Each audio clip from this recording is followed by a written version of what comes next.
and welcome to Season 3, Episode 18 of The Dive. 18! I am joined by 18 Azale and 17 Pastrytime because Marzi could not make it. I don't know why you're 17. I don't know either. I mean, I guess I'm younger than... Oh, it doesn't matter. Yeah, Mark didn't show up. Hopefully he's okay. We don't know. Yeah. Yes, if you're out there, please go check on Mark for us. Yeah, if you see him, he's lost, he's wandering around. Yeah, we'll have a reward. I think you can return our mark to us. Yeah. I think you're stuck in a perpetual, like, real-life auto-battler. Like somewhere on, like, a chessboard out there in the fields. I mean, that's one of the biggest things that just happened. We announced the Teamfight Tactics auto-battler. I guess is kind of the genre that people are trying to create for this type of game. And it's not... It is going to be in the League of Legends client. It's not really related to the LCS at all, but I got to play it early, and I know that you played it a lot over the weekend. What are your thoughts so far? It's actually really fun. So, like, I have, like, less than 5 games of actual auto chess, and then maybe 10 to 12 games of Teamfight Tactics. And I know you've played, like a ton of the genre, but as someone getting introduced, like, I think it is easier as a League of Legends fan to enjoy the product, but it's actually really fun. Like, games are relatively straightforward. Like, there's lots of different experimenting, but I can tell in the genre there's a lot of depth, and so getting to explore that's been quite enjoyable. Yeah, we definitely gave a lot of feedback to them for after the testing. I think that they're going to continue to iterate, especially on the depth part. And I'm super excited for it to come out. I know Azale hasn't gotten to play it at all yet. Yeah, I haven't played it yet, and auto chess. Everyone around me was playing auto chess, and I was not playing it specifically because I knew I would get addicted to it, and I didn't want my life to go down into the auto chess rabbit hole. But you're fine getting addicted to all the other games that you play. But I'm not really addicted to any other games. Okay. I mostly just play League, and I play single player games, right, where I don't get fully sucked in. It's the same reason I didn't play Fortnite or Apex. Because I thought I would get addicted, so I didn't play. But I'm really excited for TFT because it's in the League of Legends client, so it's fine for me to get addicted to, right? So, that's like a prescribed medication to get addicted to. Yeah, exactly. I'm playing the company's game. Oh, there you go. I'm just being a good worker. You're allowed to play it. That's why you can get addicted to it. Exactly. Okay. I should get a raise if I get addicted to it. Become an expert in it. Yeah, so I'm pretty excited to try it out because, everyone around me who's been playing auto chess for a while, so I've been wanting to play it, and now this is like my reason. So definitely going to be in there. Can't wait for it to come out. This is such a weird mental gymnastics that you do just to play a game. You play tons of games. We all play tons of games. Yeah. I mean, time is precious now that I've gotten older, I think. Like, I've noticed that I play mostly mobile games now because I can play them like in bed. Yo! Mobile games. My God. I'm sorry. I still have not played a mobile game. I'm like dishonoring Kobe here. I play Hearthstone on my phone. Actually, I did do that. Sometimes I do that, but I don't. Those are also dangerously addictive. I need a big screen. Yeah. I like playing Switch. It's funny though, because when I play my Switch, I play that always on the thing, not on TV. So I'm the same way as you because I always want to play on PC or like.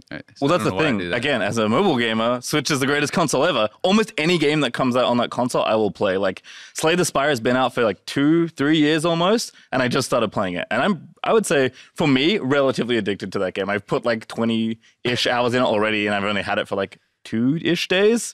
But like, again, I can just play it anywhere. That's pretty relatively addicted, yes. 10 hours a day. Yeah. Yeah, but it's great. There. But when on PC, I was like, I'll wait. Even though I knew I would like the game, I had to wait till it came out on a platform that suited me. Sweet. All right, 9.12. Let's get into some League of Legends. There's a good patch. 9.12 is coming out soon. What are kind of some of the highlights for you guys? I like that the metagame is shifting ideally away from what we've seen at MSI. Like, don't get me wrong, I loved the MSI metagame, but after watching all the LCS games last weekend, I was like, okay, I can kind of see how almost every draft is going. Not that many teams are willing to innovate. I feel like I've seen a lot of these picks before. I mean, like, yes, you can think of some teams like Optic, like playing their own style, but I think like Sylas is a champion that like was 100% presence, who's had 1 loss, I think, 1 or 2 losses in the weeks we've seen him. And as much as I love that champion, I'm also ready to see other champions take the spotlight. You're all ready to move on. You've had enough of flex picks of powerful solo laners beating each other up. Sylas was too good. Like, he was a really fun pick. I still hope he's prevalent in pro for a very long time, but there's too much Sylas and he's too strong. So I'm glad that he's getting changed. And I think the changes they made are really appropriate. Like when they first nerfed his W and changed his Q, that was the right direction. It has turned out that like they overtuned the Q a little bit, I feel like, and maybe not accounting for how powerful his ultimate is. So now that they're taking out a lot of his wave clear, a lot of his like stuff that isn't his ulti, which is supposed to be the big hallmark of his kit, I think ideally he'll land in a much more balanced place and people will complain less and then I can play Sylas happily again. Yeah, Sylas gets some touches, Aatrox gets some touches, Ryze rework again. Yeah. Ish. It's like 3.5. I do like that you don't get the guaranteed route anymore, right? For setting up ganks and stuff early. And it does make you really play into the spell flux combinations. Yeah. I mean, I think that part of it is good. I am a little bit worried about how it's going to feel to play against as a melee champion. Yeah. Where the E always bounces. So that to me sounds like, as soon as I heard that, I'm like, well, Ryze is going to max E. And anytime I try to CS ever, he's going to be bouncing his E on me in lane. And that just sounds really miserable. Like that sounds like Teemo levels of miserable. The interesting change is the bounces don't deal damage, right? So like the Q does damage in AoE still, but you have to use your Q now and commit to AoE. Yeah. So now I think like at least the decision point's a bit more interesting. There might be that Ryze is still too good because that turns out he's a pretty difficult champion to balance. But I agree with you when I first heard that. I'm like, that seems ridiculous. But now reading through the changes, it seems like they're making a very reasonable attempt at keeping the kit intact while trying to balance a very difficult champion to balance. Yeah, and he's never really a problem. Well, at least I should speak for my elo, in Diamond or whatever. He's not really a problem in solo queue, right? Like, not in mine either. Maybe he is in Challenger and stuff, but like it's mostly been a pro play type thing. One of the things that I've been talking to some pros about, and after the last couple of weeks with all of these range supports coming back in and Lux coming back in, and now I'm seeing some Lulu buffs. Crit Marksman got buffs. Ardent Sensor meta is coming. It is coming. Don't say Ardent Sensor. Ardent Sensor is coming. Because Ardent like Sensor I know. I know it's different. It's like the name that must not be spoken. Yeah, but it's coming, buddy. And this is a lot of the people I've been talking to think Lux support is just like all-inable, that you just can't do anything about it if they're playing Aftershock. And this last weekend we saw 2 games where it was actually played with Guardian, and that was essentially using it as an answer to more poke heavy lanes. It worked well there as well. And I think like from kind of my own thoughts and also talking with some more pros, I feel like a lot of the best answers to it are just going to become outgreeding it with other range supports, right? It's like, okay, well, they're going to play Lux, so I'm going to play Sona. Now the Lux has to play aggressive or I'm going to get an advantage because people don't feel like they can all in and actually kill this champion. So Biofrost has only played range supports so far. This split, it was 2 Luxes, Zyra, and a Yuumi. I think that there's a lot of those style of champions that are going to be pretty viable, and especially if we're seeing Caitlyn and Jinx and these types of champions, having those shielding supports is so strong, and the Lulu buffs make me a little bit nervous. So I am fine with range supports in general. Like Zyra is not a shielding support, right? Different. And that's like big damage. Okay, you know what? There's a big risk to this Zyra play, right? Yeah. You can bully somebody in lane, and I know it feels super bad for people in lane. But when you get to kill the Zyra, walking around trying to ward, you pass too close to a mid laner, you instantly evaporate or something like that. Those are exciting moments for me. The scary part about these buffs are what you mentioned, the Karma and the Lulu mainly in this patch, 912. Because, Lux is already there. Lux isn't in this patch. The Karma and Lulu in this patch, that started to get me a little bit worried as far as like, you're talking about moving on from the MSI meta. I'm already like, MSI meta? that was one of my favorite metas. That's what I'm saying. It's like, I'm complaining about like all these cool flex picks and like high skill champions that are very exciting to watch. And Kobe's just dreading the return of Ardent Sensor. I was actually going to ask you, as a player that's been around for a while, what's like worse as far as metagames go? The Ardent meta or the Oracle's Elixir meta? Because I do not hold Oracles in very high regard because I watch so many games of League of Legends. I would say same way. 100% for me is the Ardent Sensor meta. I'm just traumatized from that entire stretch. Your item also still exists in the game, so it could return. It definitely got changed, and I'm sure that they'll keep an eye on that, right? I mean, in an ideal world, you want all the champions to have a place, and that can be also helped by like not giving one item this warping game-changing power. Yeah. So if Lulu and Karma start to take over, then maybe they nerf more of the shielding items. I know they've touched those shielding items over and over previously, so I'm not super worried about it.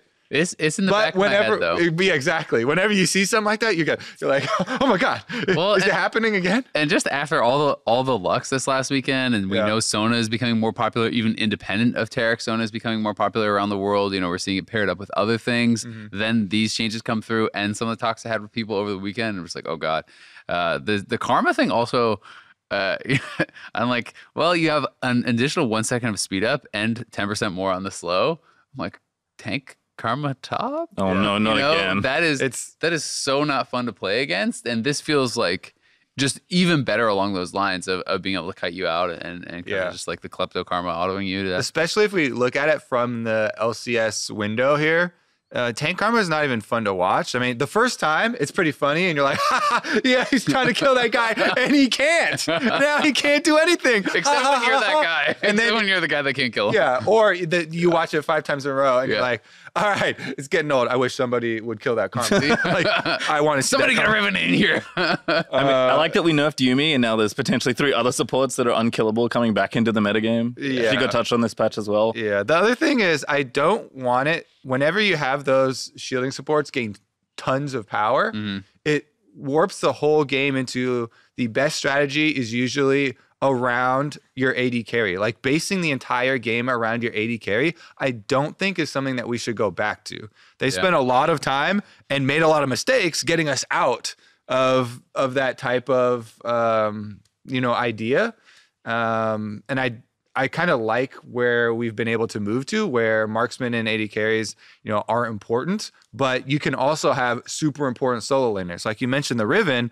I don't want to get away from get to a world where you're like, well, it doesn't really matter if you play some cool champion like Riven or Yasuo, because later in the game you just get polymorphed by Lulu or whatever, and Lulu's buffing up the enemy marksman and does 10,000 times as much damage, and your individual plays matter less and less. I want individual plays to matter more. Yeah. Yeah, and I know that a lot of pros were already talking about on the previous patch that they think games are won through bot lane now. And, and we had been seeing more, 5-man bot and like hard commit bot plays, even at the expense of top laners' lanes in some of those games, going down a bot. Spoken like a true top laner, by the way. So when I have to go down there, it's terrible. I have to help these guys out. I mean, when the other top laners TPing the lane and you're TPing the bot, it's at the expense of your lane. Of course, the bot lane better be carrying that. Otherwise, you're doomed. I think it was pretty fun to see the reaction of the FlyQuest game versus TSM though, because we're seeing just the beginnings of it, but there is basically this healing, shielding support lane, the Sona Taric lane, right? Which we already know has been a very powerful and kind of warping thing for pro play. When people saw that get killed by Viper's Riven, everyone is on the Riven side, right? Yeah. There's nobody that's cheering for the Taric Sona like, you get him, sustain through and shield that Riven, make that Riven useless. No, everyone's like, yeah, get him, Riven. Yeah, I mean, that's part of why when TSM fans agree. I don't think. I don't know. Wait a second here. I mean, their top lane plays carries too, right? Pyke's a cool champion. Like, that's a champion that is good into this. Of course. Yeah. I mean, like, I get why people complain about champions like Sylas and Akali, but I think they're good for the game. Like, obviously, healthy balance is important, but I prefer when people are being aggressive and, like, there's a counterplay between this assassin trying to kill you and you trying to outplay them versus, like, just spamming John E on them and having them live. But, like, I also want shielding playstyles to be interesting and feel fulfilling for supports as well. I was a support main for too many years at this point, so I know the power of Qiyana, but I also know the pain of like, this champion sucks and I can't do anything. I think shields in general are very difficult to balance. Like, Lux is basically a good support in part because of how powerful Prismatic Barrier is, and then everyone's like, oh, if that's good, then maybe Lulu Karma's good, and they got buffed and here we are. So I see where you're coming from, where you don't want the impending doom of Ardent Center to rain back down upon League of Legends and have the games be bot-centric. I it's tough to say what the answer is because, again, I don't want the people that like playing those champions to feel like they can't pick them either. I mean, everything just, to me, needs to be an option, not the option. Yes. Right? And that is ideally. All right, Jack, you've been on the balance team for how long now? Fix it. Is it not perfectly balanced yet? Where yeah. everything's an option, nothing's OP? I mean, that's the ideal world, right? I think the flex picks are super exciting, but I also can understand, what Pastry's talking about, where it's like you're going into every game and it's like, whoa, I wonder what they're gonna ban. Oh, it's the flex picks. And it's cool though, because when we get to Champion Select, and if you know the meta well enough, you're just like, they're gonna first pick Sylas, and everyone's like, oh. But then you see that multiple times, and you're like, wait, he's saying the same champions over and over. They're on to you, Kobe. Don't give away the tricks. I think the other thing trade-off wise for me is like I don't like when shielding supports can be solo laners. Like you're talking about tank karma and like Lulu mid was prevalent for so long. Like I'm fine with shielding supports being an option, but when you can give them all this gold, it goes from like this is frustrating to this is oppressive. What about Lux mid? Do you consider that a shield? Do you consider that like supportive? Because people are like Lux mid was used as a counter to Zoe, but I know in solo queue and stuff, I see a decent amount of just like Athene's second and that sort of things, or people go Ludens into Ardent in solo queue a lot of times, and then you just have a bunch of AP and gold and levels, and you have these fat shields earlier. Yeah, I mean, Lux is such an interesting one-shot champion. Yeah, I mean, at that point, like, I think the answer is that, like, her W is probably too good. Like, for a while, it was like, I don't really know what to do with this champion. So they're like, make Prismatic Barrier good, because there is some skill expression there. But that was when people's philosophy was like, I'm only going to build full AP Lux and buy Magi and try and one-shot you. Now that people are like, oh, this Ardent item good. Oh, this Athene's item is good. When you can have like a ton of AP, potentially one-shot a carry, CC the enemy team, and shield your entire team for like some absurd, like basically a good champion. So what you're saying is funnel the Lux. I mean, you could. Yeah. He's a very kind of inefficient farmer without AP, so that might be tricky. But otherwise, yeah, I'm down. How do you feel? All right. Well, moving on from the shields, what about this Aatrox correction here? Because they have a bunch of simple changes, and we mentioned all these solo laners you're talking about that kind of defined what we saw at MSI. With the Sylas, the Ryze, Aatrox, Aurelia. A lot of these strong solo laners are getting what they have classified under as simple changes. Now, the biggest one to me is actually the early game cooldown for Deathbringer's Dance. Deathbringer's Dance, yeah. That's a lot. Like, when you get hit with that thing, that's so much damage for the trading. Changing it from all incoming healing to self-healing on the ultimate, there were cases where you see him on a team that has other sources of healing, and you're like, whoa, okay, that should definitely not be a thing, because Soraka will full heal him effortlessly. Yeah. I've played against that and I got super tilted. But I don't think that this is like a super big nerf, because even in Aatrox's own kit, like there's a substantial amount of self-healing. Part of it is from Deathbringer's Dance though, after the change. So that hits a little bit of the damage as well as some of the healing and sustain. I honestly think that this is not going to change anything for pro play. I think that maybe this is a slight... His lane phase a little bit weaker, that's about it. And I honestly think that if for pro play, it actually matters less. I think Deathbringer's Dance rarely gets to be used in those types of trades, because during lane, they're not willing to just sit there, hold their Deathbringer stance and not CS, right? So people pay attention to, they know the animation change when it comes up, they take a step back, they wait till the person takes CS, and they go forward. So I think for the most part, it doesn't actually matter. Most of the time when you're using it is you're like coming out of a bush with it already off cooldown or whatever. So I don't think that makes too big a difference. I think the cases in which external healing affected Aatrox made a lot of difference in those situations. Like, I think it's good they took that out. I was playing against this with the Soraka bot lane, and it's like he would just pop his ult and dive you, and Soraka ult heals for so much more, especially like at level 16. It's actually absurd. I played a game against an Aatrox who had Black Cleaver, Death Dance, and a Spirit Visage with a Soraka on his team, and it was like level 16. He's getting like 80% more healing or whatever. Gets redemption from 0 to full. Yeah. I mean, just the level 1 Aatrox ultimate already gives you more than a whole Spirit Visage does itself. It's definitely pretty insane in the circumstances where it happens, but like I don't think this actually really pushes the needle at all for pro. I still think that he's going to be very good. His wave clear is going to be good. He's going to have like good lane harass. Anytime you are ahead, you are going to be able to proc the ultimate passive, so you get the blow resets. Like that stuff is all still easy to do. Yeah, his team fighting when he's on the winning team. Oh, it's so dumb, so insane. So I think he's such a good champion for teams that snowball. Right, if you pick an early game jungler, you slap an Aatrox in there. I mean, we've seen teams use Aatrox like this. Like Cloud9 played a ton of Aatrox before this change last split. And I remember watching comps that would pick with basically no frontline. And the frontline was Aatrox. You would just run in there, do as much damage as you can, let the World Ender absorb, res him, and then you win the fight. And you don't need a tank because you can afford to draft all these damage dealers because Aatrox is effectively frontlining while his ulti's up. And now that power in Aatrox is even more pronounced with this change. So I agree that he still snowballs the game. I think this removes a lot of the like really crappy feeling cases where it's like the Soraka thing you're talking about, where it's just like he's literally unkillable and this feels terrible.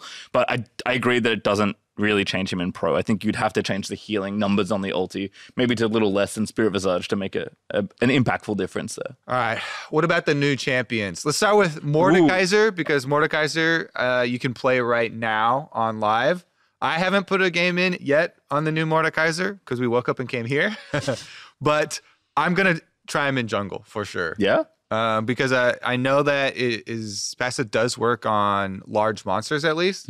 And I generally don't enjoy jungle champions that don't have a move speed buff or a dash of their own.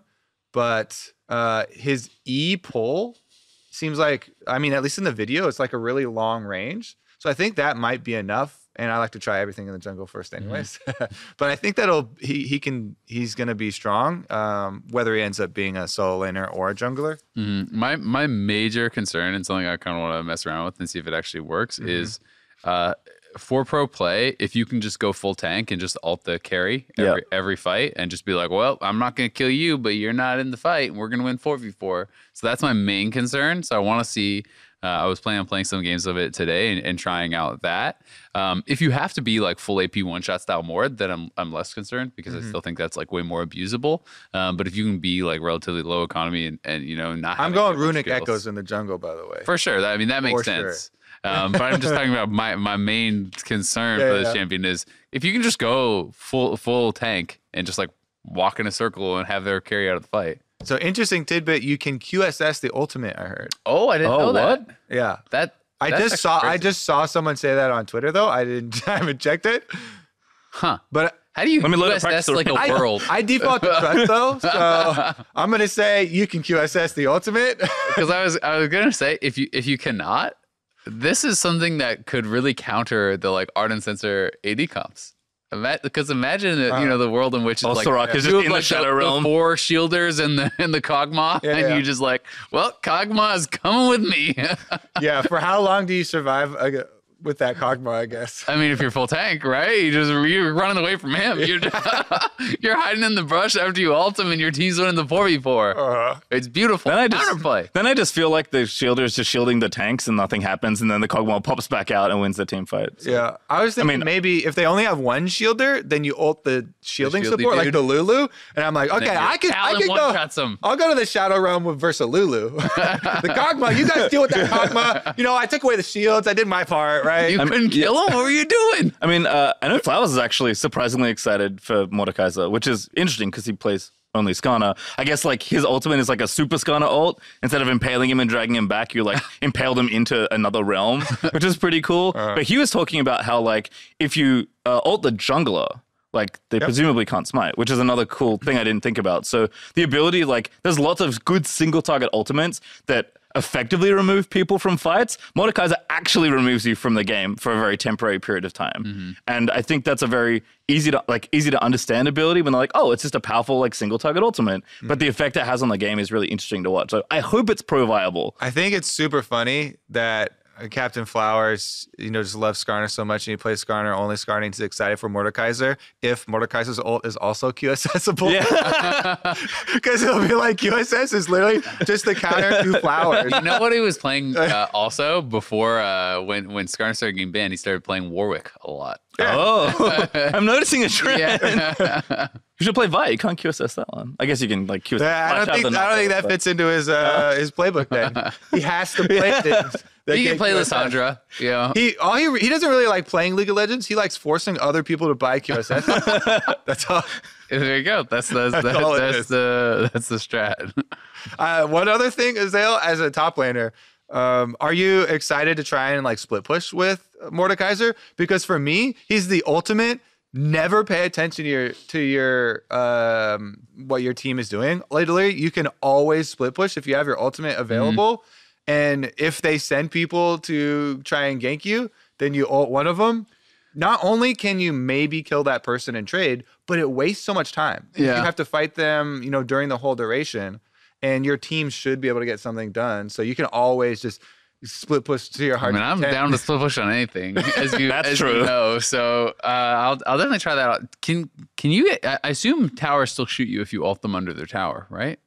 I would assume so because like the brush and all the terrain remains. Yeah. So I would assume that's the case. But yeah, no, it does seem pretty strong, and I mean, I do think that it's going to be another champion. I mean, old Mord was also scary to gank, to be honest. Like, if he was post 6. But it does seem even more frightening where, Mord could just ult the jungler as he wanders in and kill him really quickly and then, run away or whatever. So it'll be really interesting. I'm pretty excited to try him out. I didn't really play a lot of the old Mord, to be honest, but he was always a pretty cool champ. Yeah, it's interesting. I just realized that if everything does stay, like towers, then Baron would also stay. So then if you ult the jungler, it's like his smite versus your nothing, and you try and kill him, I guess. Yeah. But it really depends on the mechanics. So I don't know. Yeah, I'm not sure how that all works. All right, what about the other new champion? This one we have even less information on. Yeah, how do you say it? I think Qiyana. Qiyana is Okay. how I was reading it, at least. This one's for sure a jungler. They literally say in the thing, they're like, you got to use all your abilities against walls and rivers and brush and stuff. And they're much less useful in something like the mid lane. And I was like, oh, cool. They're literally in the description telling people not to mid laner. Yeah. So I was like, okay, well, that one's definitely a jungler.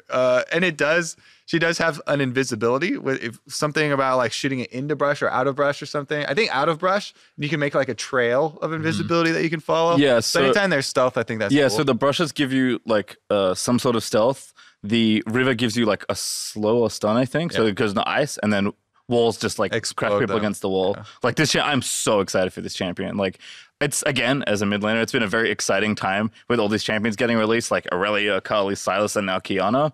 Actually, chatted to the designer because like Jet asked me to playtest this champion, and I went to do it, and then I didn't have time because a meeting came up, so I haven't unfortunately gotten to play her yet, which would have been great. But I'd been talking to them because I was so excited after watching the trailer. His number one fear is that people will stop playing her because she's too hard. And I was like, okay, on like levels of Yasuo, like how difficult is it? And he's like, well, Yasuo's experience curve is way like continues going on for effectively forever. But he's like, I think Qiyana is harder than Yasuo to learn. But once you get over the hump, it plateaus. So it's funny that like it's a champion so cool that the biggest worry is like, I think she might be too difficult and people don't want to play her. That to me sounds like it's more of a knowledge-based difficulty than a mechanics difficulty, right? And then at that case, I think you will start to see people play it more once someone figures it out. You know what I mean? Like once Bjergsen's playing in pro and you're like, oh, that's how you do it or whatever, then people will go do it. Whereas Yasuo is like, oh, I see that you're doing that, but my fingers don't work that way. Like, so that's pretty interesting because I have heard that it's very complex as well because the spells do different things based on where you're using them and how you're using them and all that. I have just watched the video, so I don't really know a ton about Qiyana. It looks pretty cool. I'm excited for it. And I think it's it's supposed to be an AD assassin, and it seems like it's from the jungle, so definitely will be fun to try. I think it's supposed to be a mid laner, but you maybe can play. They say in this thing, much less effective when there's not terrain around. It's like the mid lane. It's definitely been designed to also play in mid lane. Maybe they're thinking it's a Talon. You just push your wave and you roll. Maybe they're baiting you. I'm not a jungler. They would never ask me to play test a jungle champion ever in my life. I know. I just liked that line. Because it does give me gives you hope. full authority to pick it as a jungler. I like that there is another complex AD assassin though. Like we haven't had an AD assassin. I guess Aurelia, who's kind of mixed, but like Talon and Zed are the ones that come to mind, and Zed is cool, but at this point, Zed, Talon's cool. Talon is cool, but like Talon's very straightforward, right? Talon does his one thing and he does it very well. Zed is a cool champion, but I think he's been around for so long that there are lots of people that are very experienced with the champion, so there's a lot more resources. Qiyana is like designed to be very complex in a role that hasn't seen a lot of love champion-wise for a while and has a bunch of new mechanics that should be really fun to play with. Yeah, definitely exciting. So I'll be playing this champion only when she comes out. All right, let's get into the LCS then, shall we? Quite the week that we had.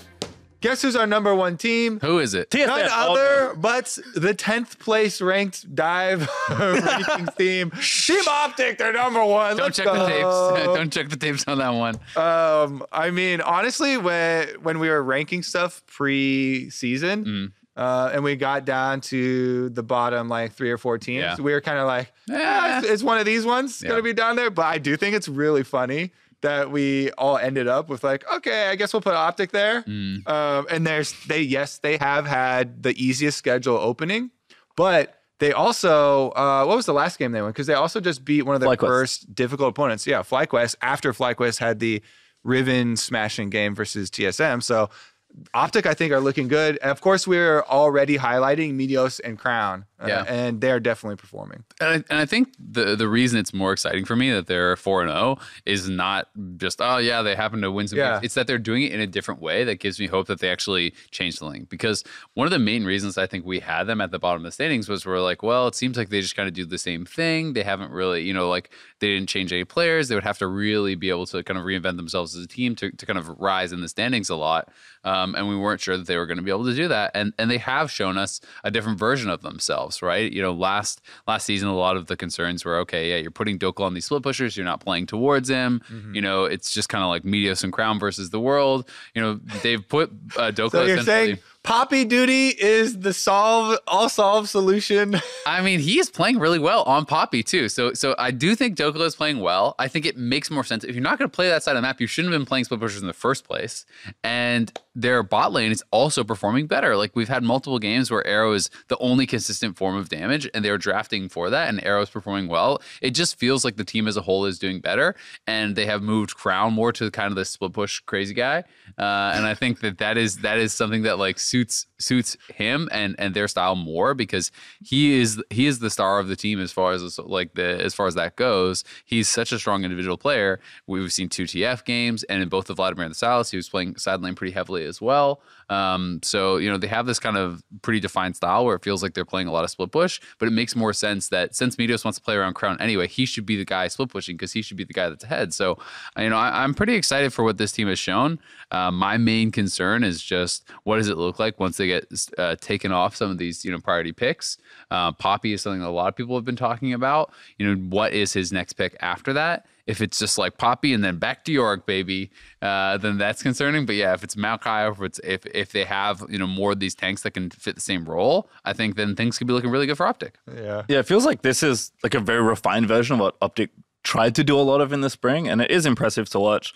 I think Poppy is certainly a champion that you take away. It gets to a point where a team has shown you the same thing enough times that you just have to force them to show you something else. And when I think about like tanks that are popular in top lane, I didn't think Poppy was that popular, but she's working out. But I can't think of a single other tank that's currently pretty prolific that I would be comfortable putting Dokal on right now in this metagame. So we'll see. I think Sion is still solid and stuff. Like he's the new Maokai is always good. Yeah, I mean, I think Poppy's pretty insane in this meta because guess what? All the flex picks do. They dash a lot. Like Aurelia, Akali, Aatrox. All these sort of champions that are so popular right now. It has a pretty good matchup against Jace, which is very popular in the early game. Lee Sin, Yuumi. There's a lot of champions that are very popular that are like pretty one-dimensional, that are run forward, dive in. They have a lot of move blocks that can actually be blocked by Poppy. So I think Poppy's actually really strong in the current meta against a lot of these champions. You guys are talking about all these top lane tanks. I just think it's so cool they're using Twisted Fate. For sure. Yes. For me, if a team ever, uses a champion that no other team is using so effectively that they start to draw bans on that, I'm like, that is the best feeling. That is the biggest win, right? If you're like, I could use this trash, no one else is using it. boom, and then you make people start banning it. That feels so cool. I just think that's cool that Crown has, multiple wins here on the Twisted Fate. He absolutely smashed the last one. He was like 3 levels up on his opponent. Yeah, that game was one of the Lich Bane, full AP. Like, it was actually so funny. It's one of the most impeccable Twisted Fate games I've ever seen. And this champion has existed for a very long time. So. Okay. You calm down. Go watch a couple more Messiah reviews or something like that. I mean, it was a good game, right? And he had a bunch of farm, and he played it really well, like split pushing. The only thing that I would say to like bump it to me up to those like best legendary of all time or something are some like crazy innovative plays, right? For sure. There weren't. And level of competition to me also matters for that, right? If you're going to call one of the greatest games, that has to be against one of the greatest teams, right? Because if you play TF against me and you slam me, guess what? It doesn't matter. It doesn't mean much, bud. Matters to me. I'm sure it matters to you. It might, but not to the audience. The other thing about TF, though, and this is true in solo queue, this is a champion that's good when you're good at playing the map, right? There's a reason Apto is known as such a proficient Twisted Fate player. But in pro, like Twisted Fate taxes your team and your coordination. So winning with Twisted Fate isn't just about can you execute, and Twisted Fate is surprisingly difficult for a very simple champion, but your whole team has to be on the same page to make Twisted Fate look as good as he can be. And Optic are playing very well to their mid laner, who is clearly their star, who is also performing on these champions. So to me, it's so much credit to the team and their infrastructure to build a team that looks so much more refined after only 2 weeks of play when the Diver's riding them off at 10th again. Welp, this weekend, they are playing Cloud9 and Team Liquid. Yeah. So now it's one of those things where like now they're getting tested, but if you like keep getting tested and don't lose, like at what point do you say they're now the best team? At the point where they beat Cloud9. For sure. We'll learn a lot about them this weekend. Yeah, exactly. I think that is definitely the point. I think that it's I mean, thus far, they play, one playoff team and then a bunch of teams that were essentially at the bottom of the standings, right? If they beat Cloud9 and TL, damn, right? Cloud9 has already been playing well. TL is going to be ramping up. I know they're in full swing as far as practice and everything goes after MSI now. So these are really, really tough opponents, and people want to see.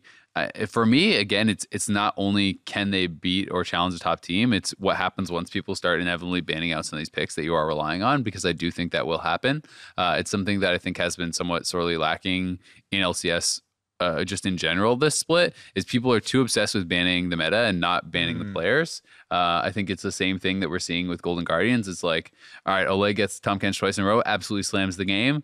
It gets banned, they get blasted, and then the next game, guess what? They'll don't need to ban Tahm Kench, and then they blast him again. So I think that sometimes you do need to target players and more than just like default banning all these same champions, right? Like if you're playing against Optic, I don't think that you need to ban all these meta flex picks that are going to go top, because that is not the way that Optic wants to play the game anyway. Like, great, he plays a Kali top, but if his jungler never comes up there and yours does, the Kali's not going to do anything. But then so it's like you're saying you have to balance between like how powerful are these and it's based on the team picks, you're right? playing.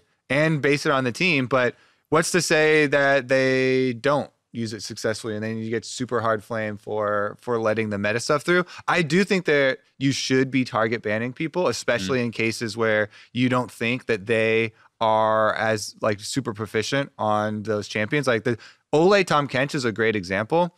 I don't think you get to have leeway to do a whole bunch of target bans and throw them all out the window, but it can always be a strategy, right? To ban a bunch of target bans, and then even though you're giving up some OPs, you get some back, right? Because if you leave up enough, then the first round there's going to be multiple ones available, and yes, the enemy will probably get to choose or get 2 for 1 or something like that. But I do agree, in a lot of cases, it is definitely worth taking out the primary pick. For me, it's kind of hard versus Optic because I look at the Poppy and I'm like, I honestly thought that people were going to be playing stuff like Maokai a lot before. A lot of the teams had been scrimming it. They were telling me, oh, it's going to come back in such a big way. And I was like, as much as there's all this talk around, oh, he's played the Poppy multiple times, I do think that there are other tanks you can use kind of, along that vein. Maybe not quite as successful, but I don't think the delta is as extreme as, giving over the, Aatrox or Sylas first big things in their previous states. It's definitely interesting. I mean, I think that there are other tanks that can replace it. I think that the other tanks are way more punishable in lane. I think Poppy has the best laning phase of any tank now. You know, it actually wins against Jace early, right? Like, there's no one else that is doing that sort of stuff. Whereas Maokai has a lot of lane matchups that you will get blasted. And I do think that if you can survive those lanes, or if you can pick it after your opponent has picked, then you're fine. But then that's another kind of draft. Are you more worried about the Poppy versus Optic or the Twisted Fate? Poppy, because I think that if there is not another safe tank, then it gets in a situation where either you're defending your weak laning tank or you're having to play towards a carry. And Optic have not shown the ability to really do that throughout all of spring. I don't think they played well to top side when the win conditions dictated that, right? And I'm sure that they are looking at it through the point of view of, oh, we're picking a strong laner so we don't have to go up there. But I often think that doesn't pay off if you're picking something that also doesn't scale, right? Because great, your Yorick survived lane and is now down 2K. Now what's he going to do in a team fight, right? Yeah. Like, yeah, it's at some point you just have to force your opponents to change. And I think despite now the draft system being much more dynamic, I think still some teams are stuck in the idea of like, well, our first 3 bans should just be the best champions. And you just cannot afford to be that inflexible in champ select. Like, yes, probably don't pick off 2 targeted bans, especially somewhere like red side, but throw 1 in and then navigate through the rest of the phases and then throw your target bans in phase 2. Like, I think if you're just being like, well, these are the 3 champs we always ban and we're not going to push our opponents off their style at all, it's kind of like not banning a champion that keeps beating you in a best of 5. It's like, at some point you just have to ban what's working right now, because getting people off their comfort champions, forcing them to show different strategies, just like making them do something else is a strategy in and of itself. So is anyone going to take Optic in their first game versus Cloud9? Because I do think that Cloud9, even though they did drop a game, are right now playing like the best team in the league, because Team Liquid is very up and down. They've made a lot of mistakes, dropping multiple games. I'm pretty excited for this matchup. I don't think that anyone is going to take Optic. Huh? Not bait, a little bit of bait. I think it's actually not like that mind blowing to take them. I mean, Cloud9 I still think is a better team, but it's one game, right? Like, I wouldn't be shocked. I mean, we saw Cloud9 make some pretty significant mistakes against Golden Guardians. Do it. I still probably gonna bet on Cloud9, but I don't think it's like massively in their favor, right? But I do think that Cloud9 would be a team that they have one of the really strong laning top laners who can punish these sorts of picks and can play Poppy and just pick the Poppy away. Like, you don't have to ban it. Yeah. Licorice is a really beast Poppy. Yeah. He's got a really deep champion pool too, so I think if you're forcing Dokal onto another pick, you can rely on Licorice. Well, then, or like Rumble, like, right, who's seen a lot of play as well. I think Cloud9 will obviously look to get an advantage in the top side. For me, I think mid jungle's really cool in this matchup. Like, both bottom lanes are fairly like solid, consistent, tend to play like just kind of to farm out the laning phase for the most part. But like, Meteos is looking amazing. Svenskeren might be the best jungler in the league at the moment, and like Crown is playing really well, and Niski's super solid. Yeah, I think it's actually the 2 best junglers going against each other right now. I mean, Meteos had that one mistake going to Raptor camp early without his mid laner support, but that's about it. He's been playing super well, so this is probably a battle of the top 2 junglers for right now. Yeah, I think it's going to be a really, really hype game, actually. I mean, if Optic is able to make it really competitive or to win, I think that's, really kind of shake things up as far as the standings go, because there has been a lot of kind of brushing aside, and myself as well, of like, well, TSM and TL didn't have the best start, but we're still kind of expecting them to start doing really well. But the more we start seeing these teams, these kind of like unexpected teams taking wins off the big 3, and the later into the split we're getting, and it's still happening. Yeah, I mean, crazy. I'd say probably the one thing that I was most worried for Cloud9 for was Niski's Azir in that game. Yeah, Niski made a couple mechanical mistakes, but also just kind of some decision-making mistakes. Like when he went all in on Ole, when he still had great health and all that. The interesting thing about like how we talk about Cloud9 is we say they're the closest to G2 in NA, right? They're like very aggressive, willing to take. Wait, so do you mean stylistically, or what are you saying? In the sense that like everyone credits G2 for being hyper aggressive and taking risky plays. Cloud9 are the team in NA that take the most risks. So yeah, so I would say they're like the 60-40 team. If that's what you mean, what I'm trying right? to get at. They're the one that's willing to take risks. I totally agree, but I don't think they're the same as G2. No, as far as like when you compare bot lanes, very agreed. different Like when you compare them to each other, like G2 is Like there's a divide there and a very clear one. But I'm saying like as far as willingness to take 60-40 play. Totally agree. I think in that game, they actually just needed to play more conservatively. And so not being able to see a little more discipline in those situations when your comp asks you to be very disciplined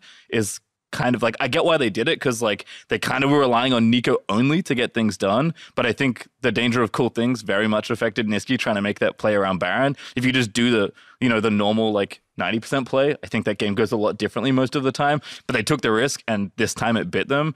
And I think even though, yes, they're a team that is good at taking risks and executing on them, you need to also be able to have enough discipline to be like, we should just make the straightforward play here. Yeah, I mean it's all percentages, right? If you have a 20% chance to win a game at the current point that you're in, then a 30% chance play is great, right? If you have a 90% chance to win the game at the point that you're in, then even a 70% chance, like a 70% play is bad, right? So it's all just being able to actually understand, what your current strength and current chances are kind of in each game and making decisions based off that. And yeah, certainly they really messed up, I think, around the Baron. Going for that turn when it's a 5v3, you can just use the Azir wall to push out the jungler and finish the Baron, right? And instead, he tried to scoop in the AD, dives past the Kennen, who then roasts their whole team, right? So it's like that was, a pretty huge mistake, certainly. But those things happen, and I think you are going to get some of that when you have a team that's playing aggressive. All right. Cloud9 still strong. I think we'll do predictions anyways, just because I want to see if that last minute bait take here. I predict Cloud9. Yeah, Cloud9. I mean, sure. I can predict opposite. It doesn't really matter to me.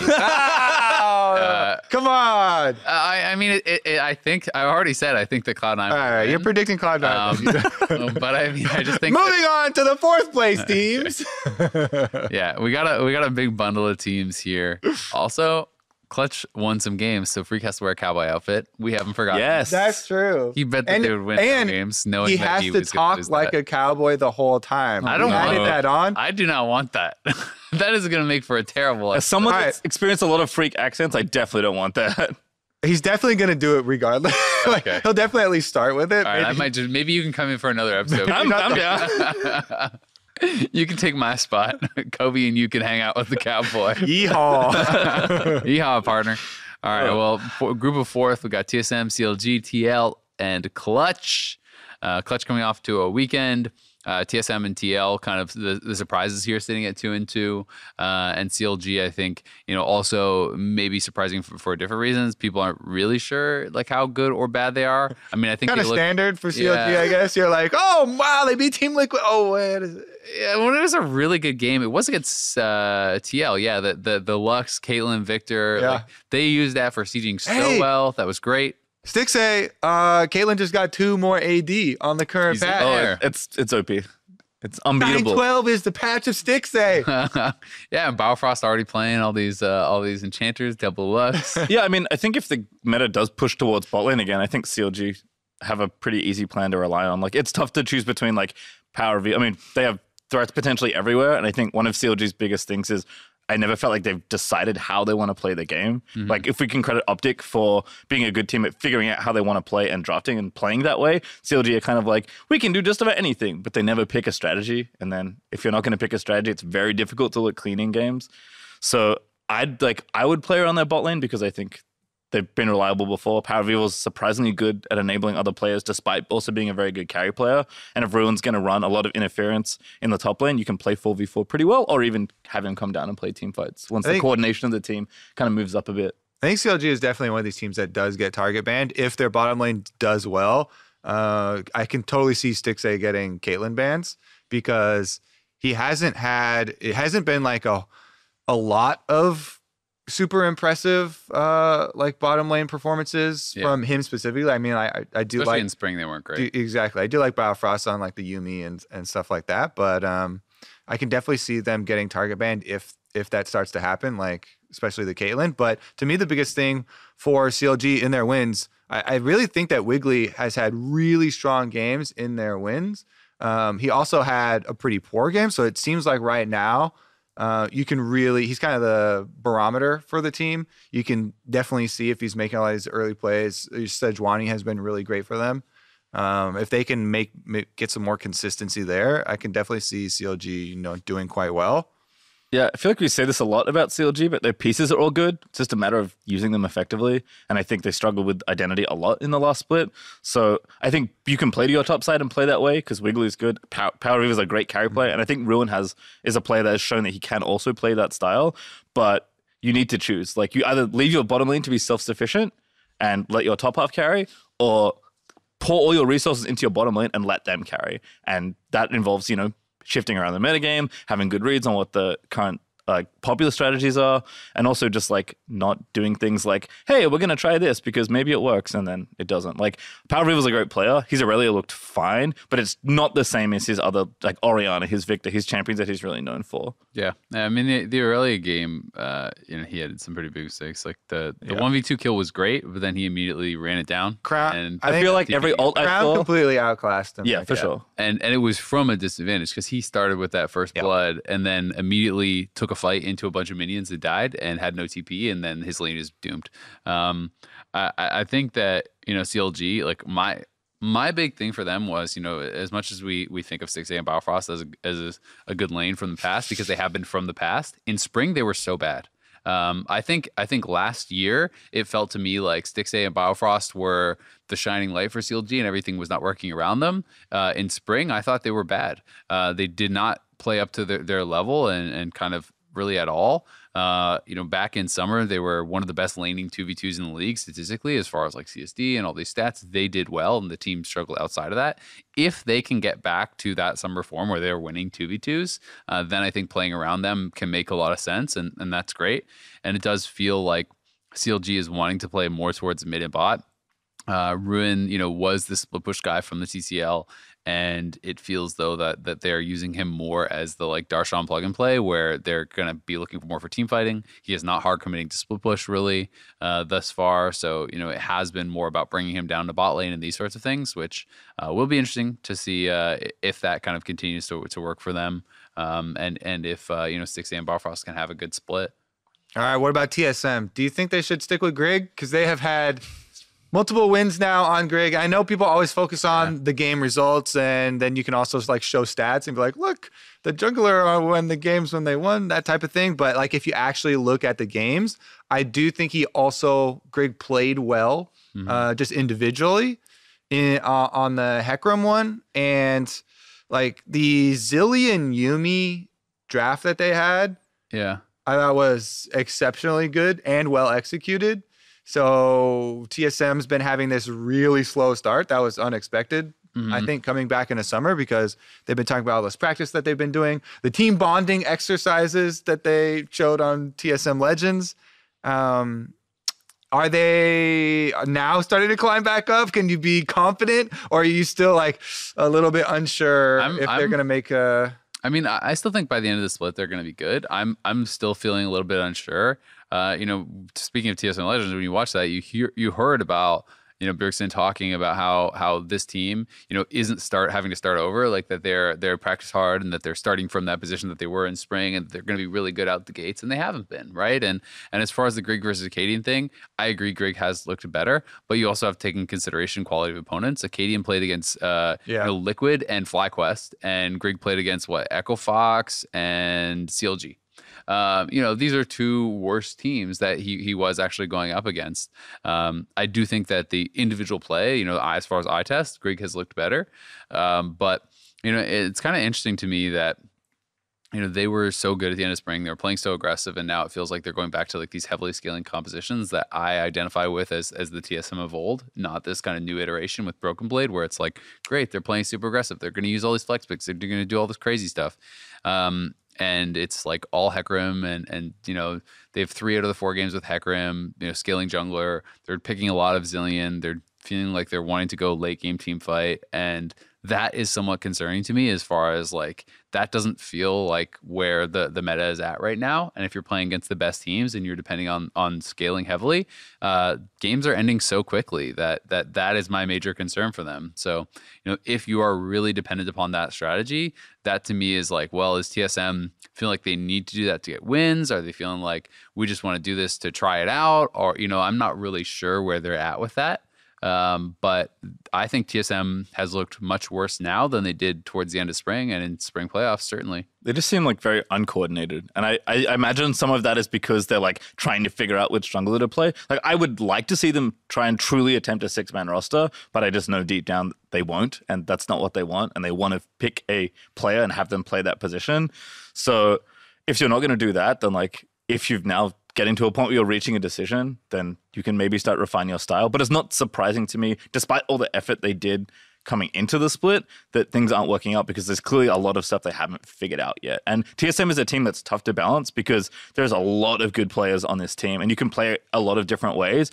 But kind of like with CLG, like you have to pick one at some point. Are you playing around Sven and letting him carry? Are you playing around Bjerg and Broken Blade and like ganking their lanes? Like you can play a lot of different things, but you have to also be consistent. One thing that they did say after the week 1 episode was that their comms were too full of extraneous information. Yeah, that was an interesting Remember that part? Yeah. And that in practice, they were more relaxed and they didn't, maybe it was because they didn't feel pressure or something like that. But Bjergsen was saying like the comms were way cleaner. And then on stage, people were shouting like, I'm using my ability in 1, 2, like he actually like counted through and you're like, oh, that sounds bad. He was like, talking about even clearing a ward. He's like, all right, my sweeper's up in 3. All right, I'm going to be killing this ward now. You know? Yeah, that type of stuff. You definitely don't want that like on a seasoned team. Yeah. Because that sounds like, oh, we just got our Clash team together and everyone's like, you know, on League Voice or whatever. Remember to communicate. Yeah, remember to communicate. And they're like, all right, I'm going to my Krugs. I'm straight from left. I'm straight from right. I'm CSing. I'm going to go for the cannon. So, and that was after only week 1 though. Yeah, so they already have played week 2 and, you know, there's been a long time since then. So maybe that has also been cleaned up. I think one of the other big differences is we had stats from Broken Blade in spring, like so many other games were around Broken Blade, some strong split pusher or whatever. So far in summer, it hasn't been quite as much focus there and has not been a strength. Like the stats are much worse for him in addition to the individual plays. So and I think partially that is part of the Hecarim thing too, right? If you're drafting for Hecarim and team fighting, and like Hecarim's not going to be the guy to like go top and match against the Olaf in a 2v2 generally, right? You know, like those sorts of things I think are harder. So a lot of people have been taking, Ignite Hecarim in and then you can challengers, right? Exactly, and so and that has been a thing. So I actually thought, maybe we're going to see more of that. Well, I think we saw one game. We saw one game. I don't remember if Grig did it. Grig did do it. Yeah, and so boom, like immediately you get more early power whenever you take the Ignite. So I thought that's, that's what I do every single time. But that's so like you. Yeah, it does feel like when I was watching Broken Blade a lot last spring, when he was like a super strong player for his team, I feel like I always remember little back pocket Sejuani coming up the lane, making sure everything was okay. And I think, again, like one of the symptoms of changing players around a lot, if that's what they're doing, is that players play differently or aren't used to doing the things that you used to do. So if Broken Blade's used to having his jungler around a lot, or at least potentially be around, and Grig swapping in and maybe he wants to play more around Bjergsen because they've played a ton together, like before, when Grig was intended to be the starter for this year, like there would Bjergsen and he do it all the time because Bjergsen understandably loves dueling with his jungler. So like they will already practice, and I think they had a lot of synergy built up. So when you have to get a new guy in, it's like, what do we do? It's like, well, the new guy's on the team. I guess we'll play to his lane. He likes to play carries. And so that was kind of the style that I feel like TSM developed with Acadian last spring.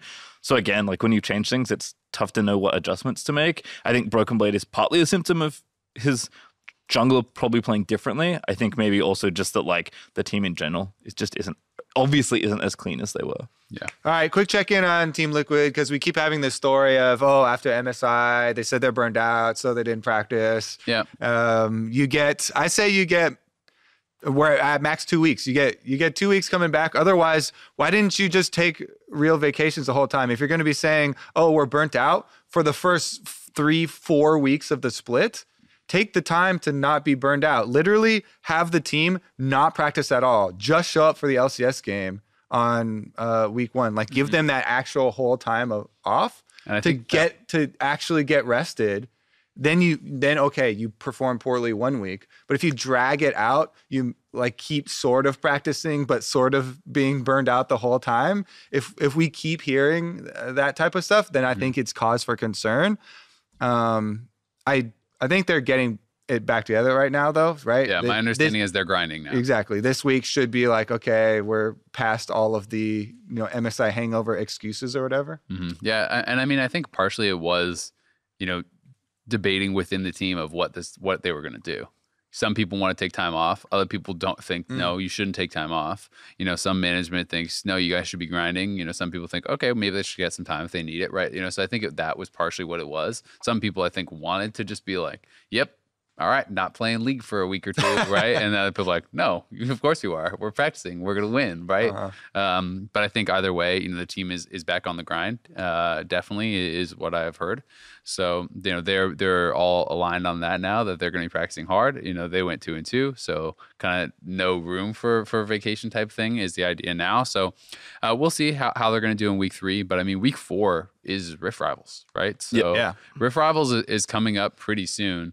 I do not want to hear any excuses. I want this team to be as good as they can be, right? And I think all the North American fans want that. So week 3, I'm going to be looking and kind of looking at it through the lens of like, do I think you're going to get slammed at Rift Rivals? Yeah. Right now, not looking so good, my friend. They got slammed in the finals. Okay. I'm only looking at G2. It's not just G2. Yeah, I know. I'm only looking at G2, but G2's already smashing LEC. Yeah. So that's why I'm pretty scared. Yeah. But we can beat all the other teams and lose to G2 and still win. I think that's going to be the strat. We're going to have a work around G2. Sack every team to G2. And then, yeah, I like it. Yeah. I think exactly. You got to tire them out, throw bodies at them. I think thinking about Liquid for me, every split, it feels like they've had some slump and I've gotten shorter and shorter. Like they just at the end of last spring, they dropped games. I feel like they dropped a couple games in the middle of the split the summer before that. And it is very difficult to maintain a high level of League of Legends and win every single game, especially now as the competition has only gotten better as the league's gotten older. So I want to say that the little slumping part for Liquid is out of the way. I'm curious to see if they continue to have problems or if they run into problems later down the split, especially this is a team that's so used to winning often throughout the early stages of the split that I wonder if they'll start having problems again when it actually matters, when their spots are on the line, when they're potentially playing for buys in playoffs and stuff like that. Because obviously this team's goal is to be the first team to win a full championship and just keep winning in general. But you obviously want to give yourself the best opportunity. So finishing second or first is, I think, the goal for every team, and especially for a team as ambitious as Team Liquid. So again, they usually have one or two faulty weeks. They're out of the way. If they're back on the grind, I'm expecting a very different caliber of play. But I wonder how much the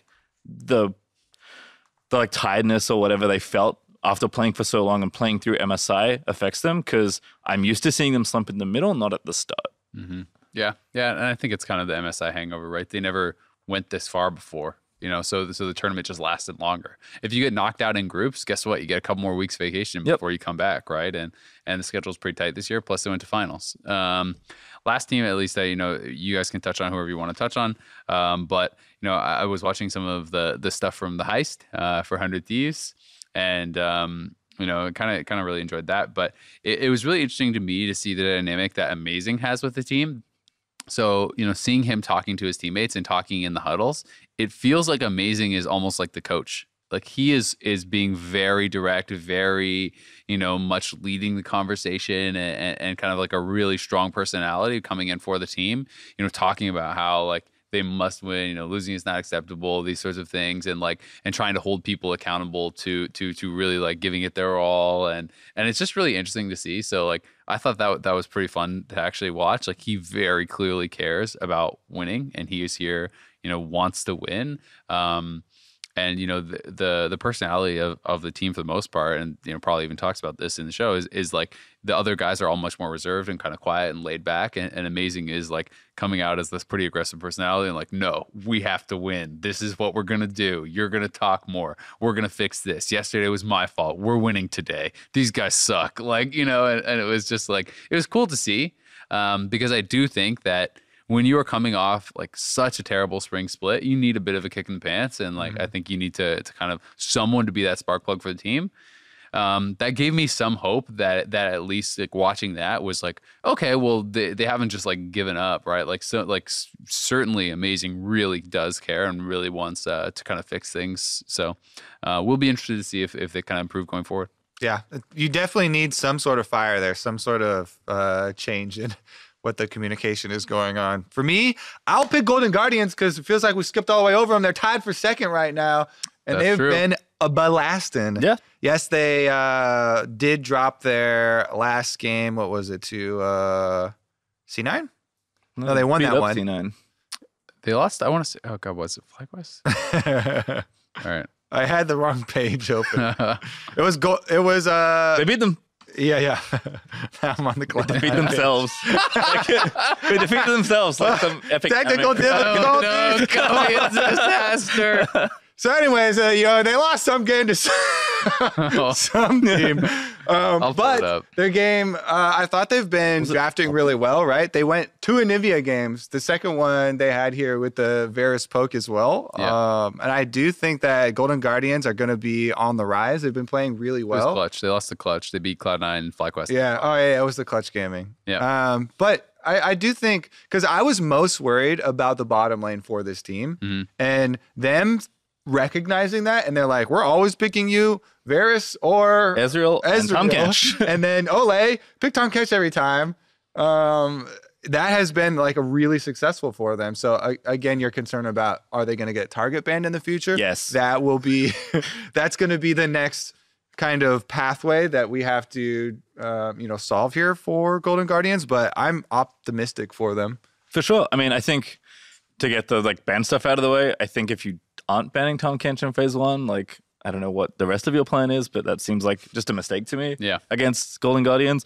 Otherwise, like, again, I think the way they're choosing to approach the game is very intelligent. Pick stable bottom lane and then play around some good players in the top half of the map. Haunts is playing really well. Froggen's playing exceptionally well. And Context is playing significantly better, it feels like, than the last split as well. That's a good trio to just get work done. And the thing I like about this top half of the map from Golden Guardians is that they're actually pretty creative. Like, Haunter can play carries, but we know he can also play tanks.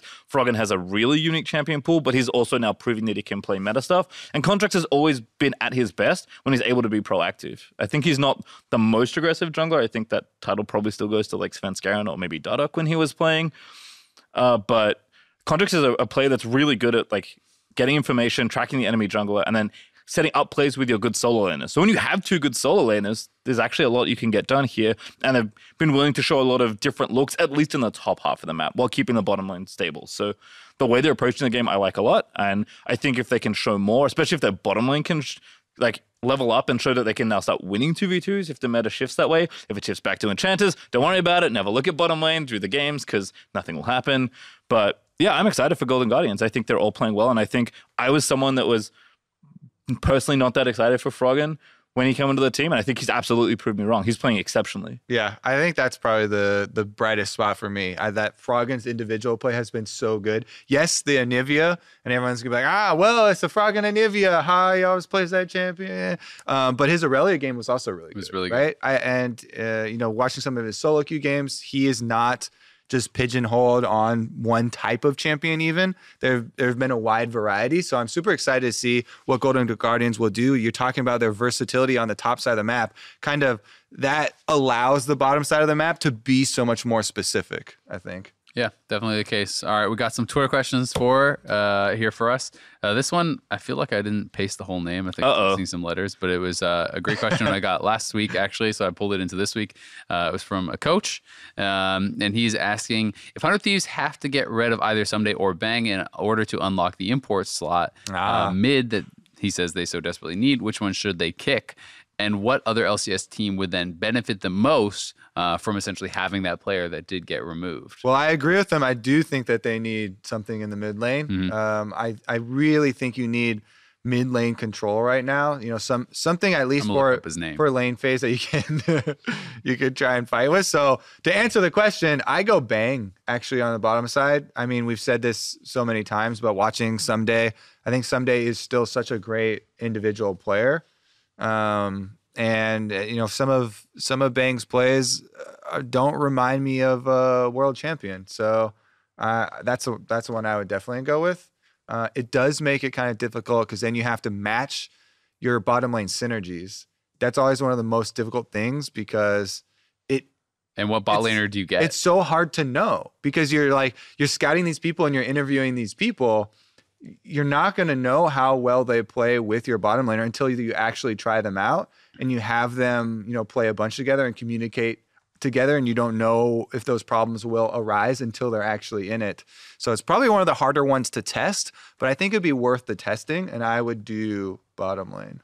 Yeah, I agree. Like strategically, I'm not getting rid of something. That kind of makes the most sense. Like if you want, especially if the ask is to bring a new mid laner in, then you want to strengthen the top half of your map, which is the one that's playing relatively well. At least top lane, especially is.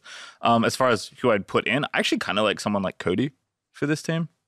Because they'd have to get him, right? He's on. Of course. Oh, so you now have to find a free agent? Well, or an academy player? I can do that. I mean, that's just like. I mean, he just said the question is really who are you going to replace? Yeah, I would replace Bang or someday. Yeah, and then I mean, I think we're all going to be in the same park. Yeah. I think Someday is actually the most valuable player right now on 100 Thieves. I think he's been their best performer. Certainly, they haven't always been able to convert on his leads, but he's at least getting them. This was from Coach Fickling, and then the second part of the question was, what other LCS team would then benefit the most from Bang? So, having seen Bang play, do you think that there is a team where it's like, okay, maybe he's not working on 100 Thieves, but he would be great if he was just put with... And that I think is a hard question because you would normally, like, before he played, you would have said most teams. You would have said a lot of teams. But Bang has not looked great in LCS, and it's hard to know if that is a result of not being on the same page, if that is a result of not being able to communicate well with the team, or having different ideas about how to play the lane or how to play the game or whatever. I am not really sure, but he certainly hasn't been doing the best in LCS, and I've been hearing that he hasn't been doing well in scrims either. So it's really hard to know for sure what team I think would benefit the most. It feels like you need to put him on a bottom lane centric team, and I don't think there are any bottom lane centric teams in the LCS right now. So like it feels bad that like if you kind of have to build around Bang if you want to build a good team with him, but that's not really the ask of bottom lane right now, and there aren't really teams that are doing that. Like my only thought was maybe like CLG, and most teams have 2 imports, right? So CLG couldn't even do it. It would have to be like FlyQuest or something. And given current levels of performance, I don't know that they would even want to. Yeah. But most teams already have 2 imports, so then you're getting into like this like 3-way trade scenario, which gets too complicated. Yeah. But cool question. All right. Thanks a lot to you. And we got one more question here we're gonna grab. All right. Okay. I like this one from Dan King. He says, do you guys think it's better for a team to play only in their comfort zone and go 18-0 into Worlds with nothing special, or make it through to Gauntlet, second place, etc., like go 12-6, whatever, but experiment a lot? I think the results speak for themselves as far as Cloud9 every year at Worlds always doing better than our first place teams. Mm-hmm. And Cloud9 almost always going through the gauntlet, doing all this, being willing to play all these different picks. Reaper being, doing a very good job of embracing how quick you have to change. There's an interview super recently with Jensen on why he always performs better than, at international tournaments than, guys like Bergson or something like that. And he really credits, how quickly you have to adapt to the change. Mm-hmm. I think that, that's a no-brainer answer for me. I always go with the second one. If you can guarantee that you're going to get to Worlds. Yeah. That's the catch, right? The reason why teams aren't going to, do that on purpose is because there's no guarantee that you get through the gauntlet. It's so risky. Yeah. But of course, if you know that at the end you're going through the Worlds, then you try a bunch of stuff, you play through the gauntlet, you get all the extra games in, you do all that practice, catches. It's so much more relaxing. Catches, you might be watching Worlds from home. Yeah. Ticket to books and you missed the flight finally. Again, they're separate events. Like, yes, doing well in LCS and winning LCS is important, but once you get to Worlds, your only concerns are about how well you do in that tournament. Yeah. So it's just about maximizing how well you do in either situation. Yep, definitely agreed. Last one, we answered this earlier, but I'm going to give a shout out because David Peterly always questions. And he was asking about the difference between Lux with Aftershock and Lux with Guardian. TLDR for you, David, and for everyone else is you take Guardian against poke lanes, you take Aftershock against all-in lanes. So if you're playing against, an Alistar or a Draven, whatever, people are going to try to one-shot you. that's your Aftershock. If you're playing against a Karma and Sivir and that sort of stuff, which is what we saw Guardian actually taken against, that's poke lane. Take it against that. And that's going to do it for us this week. Yes, sir. Tune in next week again on Wednesday. And this weekend, LCS starts at our regular times, Saturday, 2:30. Get in there. Thank you, Pastry, for filling in for us. My pleasure. Yeah, Back anytime. Oh, yeah. And if you still have, any tips on Mark, if you've seen him recently, on the side of a milk carton, let us know. Please send them our way.